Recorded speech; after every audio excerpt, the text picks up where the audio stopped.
సమస్యతో బాధపడుతున్నారా? ఇప్పుడు లేజర్ చికిత్సతో ట్రీట్మెంట్ రేంజ్ హాస్పిటల్స్ లో శాశ్వత పరిష్కారం. ఇప్పుడే సంప్రదించండి. ఆంధ్రప్రదేశ్ ప్రభుత్వం బీచ్ టూరిజం పైన పెద్ద ఎత్తున ఫోకస్ పెట్టింది. ఇంతవరకు బాగానే ఉంది. అలానే బాపట్ల తీరంలో ఉన్నటువంటి సూర్యలంక బీచ్కి ప్రత్యేక వరాల జల్లు కూడా కురిసింది. ఇది కూడా బాగానే ఉంది. ఇప్పుడు కొత్తగా తీర ప్రాంతంలో ఆక్వాకల్చర్ మీద ఏపీ ప్రభుత్వం ఫోకస్ పెట్టింది. అది కూడా మొదటి ప్రాజెక్టు మళ్ళీ బాపట్ల తీరంలోనే వస్తున్నటువంటి పరిస్థితి. కేంద్ర ప్రభుత్వం రాష్ట్ర ప్రభుత్వం సమన్వయంతో ఏర్పాటు చేయబోతున్నటువంటి ఆక్వా పార్క్ని బాపట్ల పరిసర ప్రాంతాల్లోనే పెట్టాలనేటువంటి నిర్ణయం తీసుకున్నారు.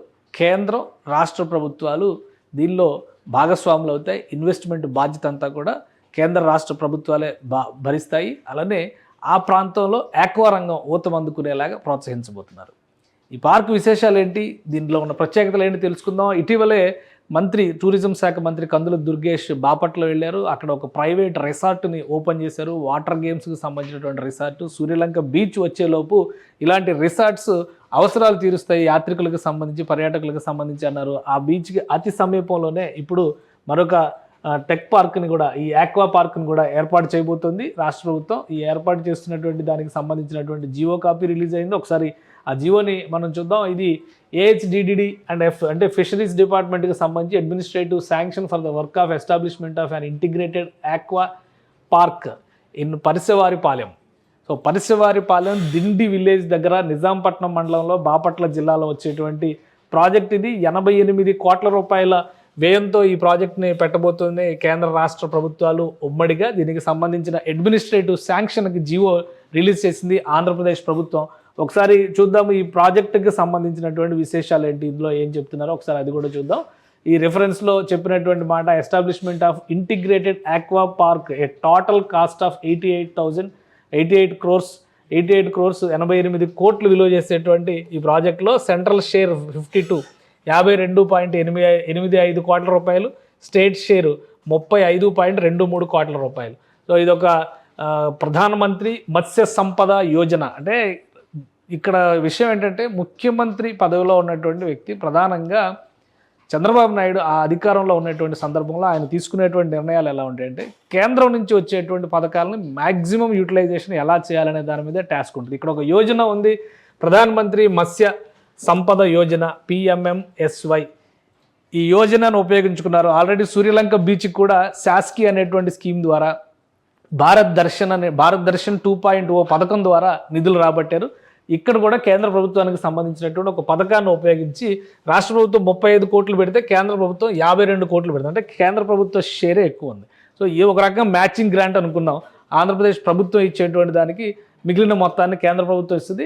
దానికి సంబంధించినటువంటి డెవలప్మెంట్కి ఏ విధంగా చేయబోతున్నారు ఆ విషయాన్ని కూడా ఇందులో మెన్షన్ చేస్తూ ఈ జీవోలో ఇచ్చారు. ఈ పథకాన్ని సద్వినియోగం చేసుకోవడం ద్వారా ఈ జీవోలో చెప్పినటువంటి అంశాలు ఒకసారి మనం చూద్దాం. మొత్తం బోర్డు ఎంత ఖర్చు పెట్టబోతుంది, దానికి సంబంధించి సీవీడ్ పార్క్, దీనిలో ఏ రకాల కాంపోనెంట్స్ ఉంటాయి అది కూడా డీటెయిల్గా ఈ జీవోలో ఇచ్చారు.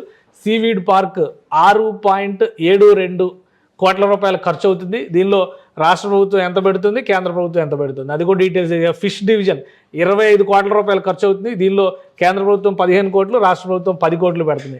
క్రాబ్ డివిజన్ అంటే ఫిష్, క్రాబ్ ఇవన్నీ కూడా సీ ఫుడ్కి సంబంధించినటువంటి పదజాలం అందరికీ తెలిసినవి. అవి పీతలు, రొయ్యలు మనకు తెలిసినవే కదా ఇవి.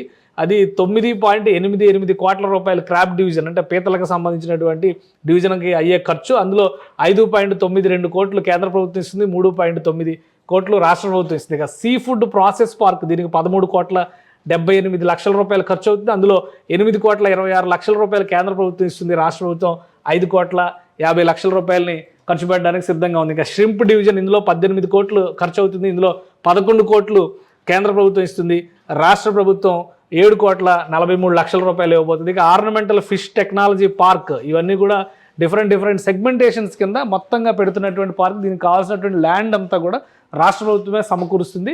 కానీ అయ్యేటువంటి వ్యయంలో ఖర్చు చెరుసగంగా భాగస్వామ్యం, చెరుసగం అని కూడా చెప్పలేం, కేంద్ర ప్రభుత్వం 60% అబవ్ భరిస్తున్నటువంటి పరిస్థితి ఉంది. ఇక ఇందులో 7 కోట్ల రూపాయలు, 7.23 లక్షల రూపాయల ఆర్నమెంటల్ ఫిష్ పార్క్కి కేంద్రం మొత్తం అయ్యేటువంటి ఖర్చు, కేంద్రం ఇచ్చే వాటా 4.33 లక్షల రూపాయలు, రాష్ట్ర ప్రభుత్వం ₹2,89,00,000 ఖర్చు పెడుతుంది. ఇక ఎఫ్లుయెంట్ ట్రీట్మెంట్ ప్లాంట్ దీనికి 1.86 కోట్లు అవుతుంది. ఇందులో కూడా 2 భాగస్వామ్యం వహిస్తుంది. ఇక మొత్తంగా చూస్తే ₹83.84 కోట్ల ఖర్చు అవుతుంది.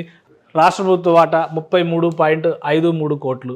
సో దీనికి కంటింజెన్సీ ఒక 3% యాడ్ చేశారు, ఎస్టాబ్లిష్మెంట్ కాస్ట్ ఒక 2% యాడ్ చేశారు. మొత్తం కలిపి చూస్తే కనుక ₹88.8 ఖర్చు అవుతుంది. అందులో ₹82,85,000 కేంద్ర ప్రభుత్వం ఇస్తుంది. ₹35,23,00,000 రాష్ట్ర ప్రభుత్వం భరించబోతుంది. ఈ ప్రాంతంలో ఉండేటువంటి మత్స్యకారులకి చాలా ఉపయోగకరమైనటువంటిది. అట్లనే ఈ ప్రాంతంలో మత్స్యకార అంటే బ్లూ రివల్యూషన్ పేరుతో బిజినెస్ చేసేటువంటి ప్రయత్నాలు చేసే వాళ్ళకు కూడా ఇది ఒక అద్భుతమైన అవకాశంగా మనం చూడాల్సి ఉంటుంది. ఇక జాగ్రఫీ వైజ్గా చూస్తే ఇది ఒంగోలు తీరం, బాపట్ల పరిసర ప్రాంతాల్లో ఉండేటువంటి ప్రదేశం ఇది. ఈ పక్కన మనకి రూట్ మ్యాప్లో క్లియర్గా కనిపిస్తుంది. విజయవాడకి అటు గుంటూరుకి రెండింటికి కూడా సమీపంలో ఉండేటువంటి ప్రదేశాలు. ఇటు నుంచి చూస్తే తీర ప్రాంతం కాకినాడ నుంచి ఇటు తీసుకొచ్చేటువంటి ప్రయత్నాలు. సో ఈ ప్రాంతానికి ఉన్నటువంటి అడ్వాంటేజ్ ఇది చూసుకుని రాష్ట్రానికి నడి మధ్యలో ఉండేటువంటి ప్రదేశం అవుతుంది. ఇప్పటివరకు ఎక్కువ శాతం బ్లూ రివల్యూషన్ అంటే ఉభయ గోదావరి జిల్లాలు, ఇటు నెల్లూరు జిల్లాలోనే కనబడుతుంది. ఇప్పుడు మధ్యలో కృష్ణా తీరం, గుంటూరు తీరంలో కూడా తీసుకొచ్చే ప్రయత్నాలు జరుగుతున్నట్టుగా కనిపిస్తుంది. ఇక ఈ ప్రదేశం పరంగా చూసినప్పుడు జాగ్రఫీలో మనం చూస్తే ఇక్కడ నిజాంపట్నం తీరానికి అతి దగ్గరగా కనిపిస్తుంది ఈ పరసవారిపాలెం. ఇక్కడ నుంచి ఇదంతా కూడా ఈ గ్రామం కింద పరసవారిపాలెం గ్రామం పరిధిలోనే ఈ భూమి సేకరణ చేస్తారు. ఇక్కడ ఆ పార్క్ కావాల్సిన ఆక్వా పార్క్ కావాల్సినటువంటి ప్రాంతాన్ని ఎంపిక చేస్తారు. నిజాంపట్నం నుంచి ఇక్కడికి చూస్తే కనుక బాపట్ల బీచ్ డిస్టెన్స్ ఇది మొత్తం అంతా కూడా ఇదంతా బాపట్ల జిల్లా పరిధిలోకి వచ్చేటువంటి ప్రదేశం. సో ఆ ప్రాంతంలో ఖచ్చితంగా ఆక్వా రంగం అభివృద్ధి చెందడానికి ఇది ఒక బూస్టింగ్ ఫ్యాక్టర్ అవుతుంది. ప్రభుత్వం అడ్మినిస్ట్రేటివ్ శాంక్షన్స్ అన్నింటినీ కూడా అనౌన్స్ చేస్తూ జీవో రిలీజ్ చేసింది. అతి త్వరలోనే ఈ ప్రాజెక్టు గ్రౌండ్ అయ్యేటువంటి అవకాశం ఉంటుంది. క్రమక్రమంగా అటు కృష్ణా గుంటూరు జిల్లాల తీరంలో కూడా కృష్ణా జిల్లాలో కొంతవరకు ఆక్వాకల్చర్ ఉంటుంది, కానీ గుంటూరు జిల్లా వైపు చాలా తక్కువ ఉన్నటువంటి పరిస్థితి. రేపల్లె ఆ ప్రాంతాల్లో తప్పితే ఇటువైపు కనబడదు మనకి.